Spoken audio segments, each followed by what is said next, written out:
Hey, it's time for Sarah's Bedtime Stories, episode 64. What does fly mean to me? Story time. When I watched the movie The Wicked, na-LSS ako sa song na Defying Gravity. As in, grabe, gravity. Wali! Sabi ko na nga ba, wag na ako mag-joke. Pero minsan ko lang naiisip yan, kaya sayang naman, di ba? Anyway, dahil doon, one time, in-story ko yung mismong song. And then, one of my friends replied. Sabi niya, I don't want to fly. So sabi ko, why? Bata pa lang ako. Lagi ko nang naririnig sa mga kapwa ko, kabataan, na kung magkakaroon sila ng isang superpower, ang gusto nila makalipad. In fact, ang dami ko ngang mga kanta na naaalala na ang lyrics nila laging tungkol sa paglipad. Fly as in paglipad baka akala nyo fly as in langaw. Hindi yun. Naalala ko nga yung song ni Kumaring Mariah, di ba? Sabi niya, spread your wings and prepare to fly. Sabi rin ni Nicki Minaj, I came to win, to fly, to conquer, to survive. May mga songs pa nga na, I believe I can fly. Flying without wings, flying me to the moon. Kahit nga sa mga OPM, sabi ng bandang Rocksteady, lilipad ako para lang sa'yo. Diba? Now, I'm thinking, when we say fly or to fly, literally, parang ang sarap din naman kasing lumipad. Yung feeling na parang nasa taas ka and you're able to see the world in a bigger perspective. Malaya. There is this freedom that you feel. But metaphorically, when we say fly or to fly, it means to dream bigger, to conquer great things, or to aim high. If I'm going to ask you, do you wanna fly? Gusto mo bang lumipad? Literal man yan or hindi? So, if you're going to ask me, my answer would be, of course, yes, I wanna fly. Kasi, ngayon, sa edad kong to, at saka kahit dati pa naman, gusto ko ng mga mapagpalayang gawain. I really want that liberating feeling. I love freedom as a Gemini baby. Gusto ko yun. But, seriously, the word fly has a story for me, has a deeper meaning for me. I shared it already in my podcast episode. I think that was When Life Feels ASDFGHJKL Part 1 and Part 2, that once in my life, I was at that point that I don't know what to do. I don't know what I want. Ang alam ko lang, I was at my lowest that time. Wala akong trabaho, wala akong pambili ng skincare, at feeling ko ang pangit ko that time. Feeling ko kawawa ako noon. Yun yung moment or yun yung time na I was 25 years old. Nung mga panahon na yon, I really don't have that motivation, or I really don't have that confidence to be myself. So, ang naging go-to ko nun, since it was pandemic, nanood ako ng mga iba't ibang palabas. K-drama, movies, series, at pati anime. But there's one anime that I remember na nagbigay sa akin ng definition at ng inspirasyon. That was the anime Haikyuu. As a person na mahilig magsulat at mahilig mag-share ng kwento, I do write my reflections, my thoughts after watching movies, series, anything. Mahilig akong mag-reflect dun sa mga narinig ko, nabasa ko, or napanood ko. But this anime, ang naaalala ko na sinulat ko lang after watching it was the word fly. As in caps lock lang siya, fly. Kahit 3 letters lang siya, one word, napakalaking impact or napakalaking help niya sa akin that time. That time, I feel so lost. I don't know what to do. But every time I see the word fly, it gives me that hope, that motivation to continue. Parang gumagaan yung pakiramdam ko pag nababasa ko yung fly. Kasi parang pakiramdam ko, when you fly, kailangan magaan din yung pakiramdam mo. You only have yourself para makalipad ka. Hindi ka pwedeng magbitbit ng maraming bagay. So it's like saying, you don't need anything that weighs you down. Wala kang bitbit na bagay na makakapagpabigat sa'yo. It's just you. Naaalala ko rin that time, sa sobrang kailangan ko ng motivation nun. Sa bagay, kahit sino naman siguro sa atin nung pandemic, we all need that motivation.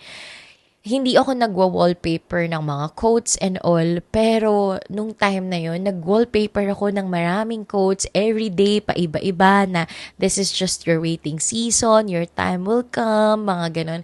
Yun yung mga paraan na nire-remind ko yung sarili ko na better days are coming. Pero hindi ko makakalimutan na ito yung pinakamaiksing word na nagmarka sa akin that time. Fly. Para kasi siya for me that time, nung nasa point ako na lowest ko, yun kasi yung word na nagpaalala sa akin na there is a bigger world out there, and somewhere out there, you will eventually find your place. Na wag mong ikulong ang sarili mo kung nasan ka ngayon. You are meant to fly, to explore. So, you just have to wonder. Kailangan mo lang mag-try, kailangan mo lang maka-experience ng adventure. And other than that, you have to see things in a wider perspective. Kagaya ng nakikita mo kapag lumilipad ka, 'di ba? Pag tumingin ka sa baba, makikita mo na ang lawak pa pala ng mundo. Hindi lang yung nakikita mo ngayon. To answer the question, what does the word fly mean to me? It was a word that helped me during my lowest time before. Pero to continue my story about my friend, about sa perspective niya kung bakit ayaw niyang lumipad, syempre tinanong ko siya bakit. If you know me personally, alam niyo na hindi ako natatapos sa mga why, sa mga tanong, 'di ba? So tinanong ko rin yung kaibigan ko. Sabi ko, bakit? Bakit ayaw mong lumipad? So, tinawagan niya ako, tapos kinuwento niya sa akin na nabasa niya rin to sa Inquirer, isang article about being rooted. So, para sa kaibigan ko, mas gusto niyang maging rooted or grounded kesa lumipad. Sabi niya, when you are rooted, when you are grounded, you have this strong foundation. Parang yung isang tree na may roots na kahit bumagyo, umulan, or ano man ang mangyari, nananatili siyang matatag. Kasi connected siya sa roots niya. So, meron siyang strong foundation, di ba? Nung sinabi niya yun, nag-agree rin naman ako sa kanya. Kasi totoo naman, when you have a strong foundation, when you are rooted, parang you stay on your ground, parang nagiging humble ka.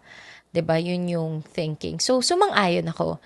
Tapos, pinrocess ko rin sa utak ko na, am I not rooted? Feeling ko rooted naman ako. Kasi may mga paniniwala pa rin naman ako na hanggang ngayon pinaniniwalaan ko. Bukod doon, yung connection ko dun sa mga taong naniwala sa akin simula noon, hanggang ngayon naman pinapasalamatan ko sila at hanggang ngayon naman tinatanaw ko yun na utang na loob sa kanila, yung mga taong unang naniwala sa akin. Kahit yung mga lugar kung saan ako unang natutong mangarap, hanggang ngayon naman binavalue ko sila at ina-acknowledge ko sila. Kinda like, feeling ko I'm grounded kasi may malalim naman akong dahilan or meron namang pinag-ugatan yung rason ko kung bakit gusto kong lumipad. If you are enjoying this episode, you'll love my books even more. As binibining patlang myself, I realize na siguro isa to sa mga values ko sa buhay. Wow, values sa buhay. Grabe, parang ang perfect ko dun. Hindi, I mean, isa yun sa pinaniniwalaan ko rin in my life, to have a balance. Feeling ko, kaya nung DJ ako, yun yung tagline ko na apat lang, sakto lang. Kasi gusto ko may balance. Hindi sobra, hindi kulang, sakto lang. I remember when I was younger, gusto nila for me yung mga big universities. Gusto nila yung mga courses na 10 years, matatagal. Gusto nila makapagtrabaho ako sa mga big companies. Pero alam nyo, that time, hindi yun yung mga goal ko na parang hindi ako nag-aim ng mas mataas. Kasi ang gusto ko lang nun talaga sa buhay ay makain ang mga gusto kong makain. At the same time, magkaroon ako ng perang pang skincare.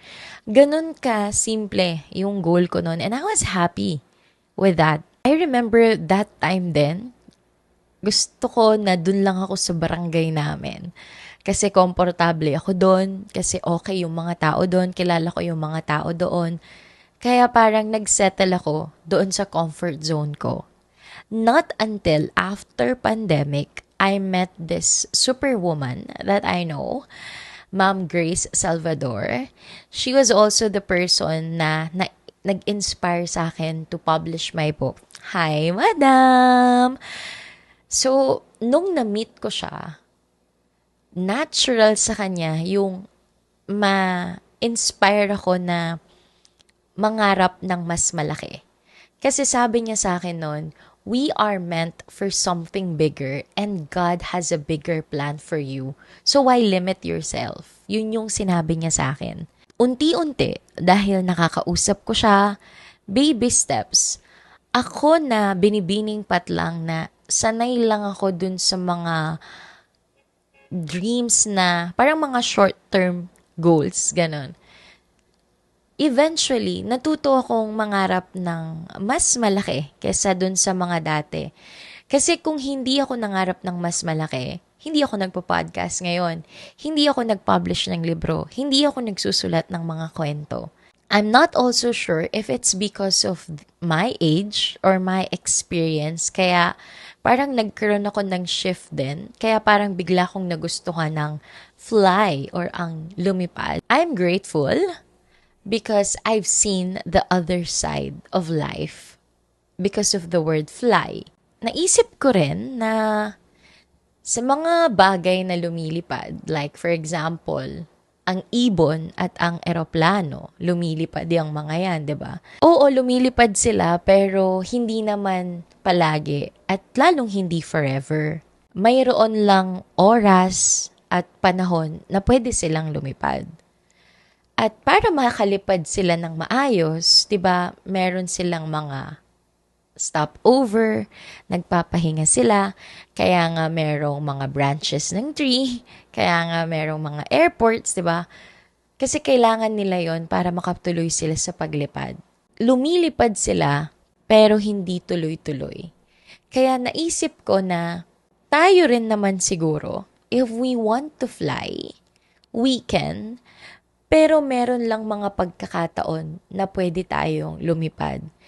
Kaya naisip ko, kung bibigyan ka ngayon ng opportunity to fly, bakit naman hindi mo subukan habang kaya mo pa at pwede pa? My thoughts, I feel like it depends on your personal journey if you wanna fly or if you wanna stay rooted. For me lang naman ito ha. It feels like it's okay to fly when you want that growth, a change of perspective, and an exploration. Lalo na when you are in your younger years. Kasi you are meant to see more eh. Kasi ganun yung naranasan ko nung 25 years old ako. But when you are a little bit older, when you already found what truly matters in your life, I feel like pag nakita mo na yung stability na yon, ang sarap maging rooted. Pero naisip ko rin naman na bakit hindi mo pagsabayin at some point na yes, you want to fly, but you also stay grounded or rooted para may balance, the best of both worlds.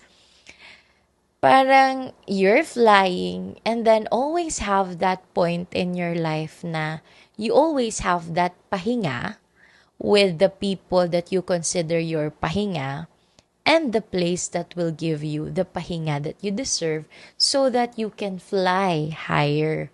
And then eventually, who knows na yung paglipad mo, masama mo pa yung ibang tao.